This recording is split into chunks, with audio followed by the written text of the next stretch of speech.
ആശുപത്രിക്ക് Kozhikode beach general ആശുപത്രിയിലെ x-ray unit വീണ്ടും പണിമുടക്കി. ഫിലിം തീർന്നതോടെ നിരവധി രോഗികൾ കഷ്ടത്തിലായി. റീഡർ തകരാറിലായതോടെ കഴിഞ്ഞ ദിവസം എക്സ്റേ യൂണിറ്റ് പ്രവർത്തിച്ചിരുന്നില്ല. ആശുപത്രി ജീവനക്കാരുടെ അനാസ്ഥയ്ക്കെതിരെ രോഗികൾ പ്രതിഷേധിച്ചു. കോഴിക്കോട് ബീച്ച് ആശുപത്രിയിലെ എക്സ്റേ യൂണിറ്റ് പണിമുടക്കുന്നത് ഇതാദ്യമല്ല. ഇതുമൂലം ദുരിതത്തിലാവുന്നത് ആശുപത്രിയിലെത്തുന്ന സാധാരണ പാവപ്പെട്ട ജനങ്ങളാണ്.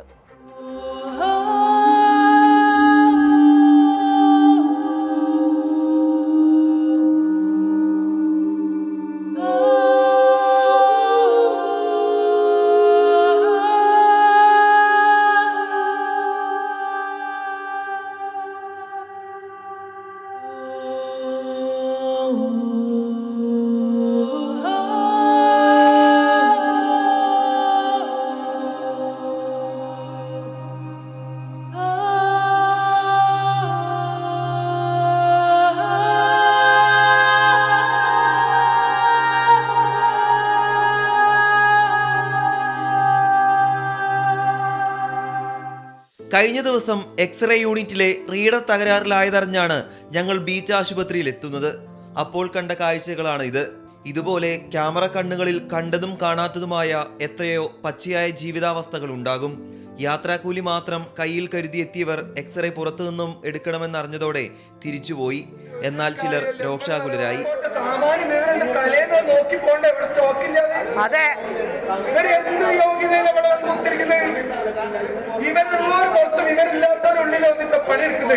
അല്ലെങ്കിൽ ഒരു സാമാന്യ വിവരമുള്ളവരാണ് പറയുന്നത് നിങ്ങൾ പുറത്ത് പോയിടിക്കുക. അതുപോലും പറയാണ്ട് ഫിലിം തീർന്ന് പറഞ്ഞാൽ അവിടുന്ന് ഒച്ച ഉണ്ടാക്കുക. എന്നിട്ട് ഞങ്ങൾ എന്താ പറയുക, ഞങ്ങൾ സൂപ്രണ്ടിനെ കാണണം എന്ന് പറഞ്ഞപ്പോൾ ഓരോ പറയാം ഞങ്ങൾ 15 ദിവസത്തെ ലീവിന് പോയിന്ന്. എന്തെത്താണിത്? ജനങ്ങളെ സംരക്ഷിക്കുന്ന നേരത്താണ് ഇവരെ 15 ദിവസത്തെ ലീവ്. ഇതൊക്കെ എക്സ്റേ ഫിലിം തീരുമെന്നറിഞ്ഞിട്ടും ഇവ മുൻകൂട്ടി എത്തിക്കാത്തതിലാണ് പ്രതിഷേധം. വിവരം കൃത്യമായി പറയാതെ ജീവനക്കാർ രോഗികളെ വലച്ചുവെന്നും ആരോപണമുണ്ട്. എന്നാൽ ഇന്നലെ ഫിലിം എത്തിക്കാൻ വേണ്ട നടപടി സ്വീകരിച്ചുവെന്നാണ് അധികൃതർ പറയുന്നത്.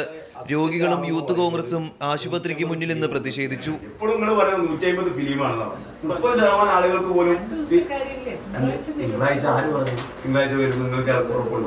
സാധാരണക്കാരിൽ സാധാരണക്കാരായ ആളുകളുടെ ആശ്രയമാണ് ഇത്തരത്തിലുള്ള സർക്കാർ ആശുപത്രികൾ. അധികൃതർ അറിഞ്ഞോ അറിയാതെ ഉണ്ടാവുന്ന ഇത്തരം സംഭവങ്ങൾ തടയാൻ നമ്മളുടെ സംവിധാനങ്ങൾക്ക് കഴിയണം. സർക്കാർ ആശുപത്രിയിൽ നിന്നും സേവനമാണ്, അല്ലാതെ ദുരിതമല്ല ആളുകൾ ആഗ്രഹിക്കുന്നത്. രാഹുൽ സുരേഷ്, 24 കോഴിക്കോട്. പൊതുജനം കഴുതയല്ല സാർ. കോടികൾ ചെലവിട്ട് ബീച്ച് ആശുപത്രി ഹൈടെക് ആക്കാനുള്ള ശ്രമം നടക്കുന്നതിനിടയിലാണ് രോഗികൾ അത്യാവശ്യ പരിശോധനകൾക്ക് പോലും പുറത്തു പോകേണ്ടി വരുന്നത്. സാധാരണക്കാരുടെ പ്രധാന ആശ്രയമായ ബീച്ച് ആശുപത്രിയുടെ ദുരവസ്ഥയിൽ വലിയ പ്രതിഷേധമാണ് ഇപ്പോഴും ഉയരുന്നത്. കേൾക്കാം ജനങ്ങളുടെ പ്രതികരണങ്ങൾ. ഞങ്ങൾ ഇവിടെ കുട്ടീനെ കൊണ്ട് വളരെ ബുദ്ധിമുട്ടായ വന്ന് എക്സ്റേ എടുക്കാൻ വേണ്ടിയിട്ട്. പിന്നെ അവിടെ എക്സ്റേ ഇല്ലാത്തത് കൊണ്ട് അവിടുന്ന് ഇങ്ങോട്ട് എടുത്തു കൊണ്ടുവരാൻ നല്ല ബുദ്ധിമുട്ടായിട്ടുണ്ട്. കുട്ടിൻ്റെ കാലിന് ഓപ്പറേഷൻ ചെയ്തതാണ്. ഡോക്ടർ എക്സ്റേ എടുക്കാൻ പറഞ്ഞാൽ അത് എടുക്കാൻ വേണ്ടിയിട്ട് ഇവിടെ ഫിലിമില്ല എന്നാണ് പറഞ്ഞത്. അപ്പോൾ പുറത്ത് പോയി ഇവിടെ ആകെ ഒരു ഇതേ ഉള്ളൂ. അതിൽ ഫുള്ള് തിരക്കാണ്. ഇന്ന് മുഴുവൻ നിന്നാലും കിട്ടൂല. ഒരാഴ്ചയിനിടയ്ക്ക് ഇവിടെ അവിടെ ഹോസ്പിറ്റലിൽ ഇതുവരെ എക്സ്റേ ശരിയായില്ല. അതൊരു അനാസ്ഥ തന്നെയാണ്. എന്നുവെച്ചാൽ രോഗികൾ അത്രയും കഷ്ടപ്പെട്ട് ഇവിടെ വന്നിട്ട് പൈസ ഉള്ളതല്ലല്ലോ ഇവിടെ വരുന്നത്. നമ്മൾ പാവപ്പെട്ടത് പൈസ ഇല്ലാണ്ട് നമ്മളിവിടെ വന്ന് നോക്കുമ്പോൾ ഇവിടെ മരുന്നില്ല. മരുന്ന് കഴിക്കാറില്ല. പുറത്തുനിന്ന് എഴുത്തത് മരുന്ന് ഞങ്ങൾ കഴിക്കാറില്ല. പൈസ വേണ്ട വാങ്ങാൻ. ഈ തീരദേശ പ്രദേശത്തെ ഏറ്റവും പാവപ്പെട്ട രോഗികളുടെ ഒരു ആശ്രയ കേന്ദ്രമാണ് ജില്ലാ ജനറൽ ആശുപത്രി. ഇവിടെ രോഗികൾ എത്തിയിട്ട് ഇവർ പുറത്തു പോയിട്ട് 400-500 രൂപക്കാണ് എക്സ്റേ എടുക്കേണ്ട സാഹചര്യമാണ് നിലവിലുള്ളത്. അപ്പോൾ സർക്കാർ ഇവിടെ ചോദിച്ചപ്പോൾ അസിസ്റ്റൻ്റ് ആർഒ പറയുന്നത് ഇവർ ഫിലിമിൻ്റെ സ്ഥലത്ത് സർക്കാർ ഫണ്ട് കൊടുത്തിട്ടില്ല എന്നാണ്. അപ്പോൾ ചെക്ക് കൊടുത്തു, ഫണ്ട് കൊടുക്കാത്തത് കൊണ്ടാണ് ഇതുവരെ ആയിട്ടും എന്താവാത്തത്, ഇവിടെ ഫിലിം എത്താത്തത് എന്നാണ് പറയുന്നത്. എന്തായാലും ഈ പ്രശ്നം പരിഹരിക്കുമെന്നാണ് നമ്മുടെ പ്രതീക്ഷ.